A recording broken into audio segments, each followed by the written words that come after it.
Drew Brees and Peyton Manning. They would love to have 3 Super Bowl victories on their resume, and what a season both of these guys had. Brees set the single-season completion percentage record.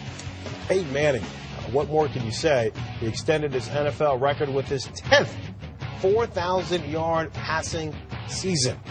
Wow. All right, so Peyton Manning and Drew Brees will lead their teams respectively into a Super Bowl 44. Greg Williams has come out earlier this week and said, look, the way we're going to try to stop Peyton Manning, we're going to do what we tried to do to Kurt Warner and Brett Favre. I'm not necessarily worried about the sacks, but worry about the hits. Chris, can it work against Peyton Manning? Honestly, against most other quarterbacks, I would agree that it probably would work, but I'm a heavy person, and it was a game in Carolina where I hit Peyton and I slammed him quite hard. And he ran to the sideline. He got a smell of salt. He took it, came back in, beat us in the game. That's a man. I'm sorry. If you can take me slamming you and you can get in and do that, I think that he can take the Saints hits.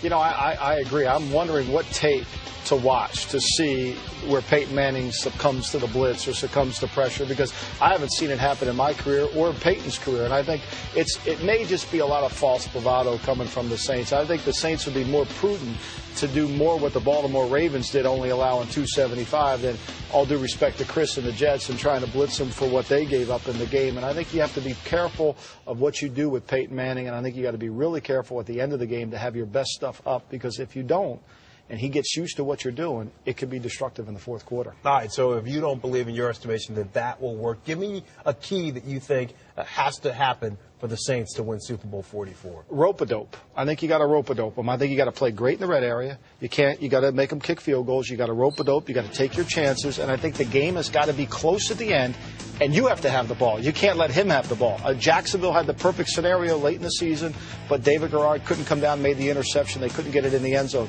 The Saints have to be close and have the ball at the end, and I think that's the only way they win. If they don't do that, I think this is too good. You know, he just plays the game at such a high level, and he's so smart. The game changes so quickly. The fourth quarter is his, typically. They've won 7 games in the fourth quarter this year, so you've got to have the ball last. All right, Chris, give me your Saints key to a victory. I think the Saints do have a shot. I think that the reason they do is because of the way the defensive backs have been playing this year. And if Darren Sharper and company can have the type of game that they are capable of, I think that they are, matched against the receiving core good. I think that they can make some plays happen. And it's just basically that. You got to keep the ball out of Peyton Manning's hands and control the clock. I think if they do that, they have a shot at winning.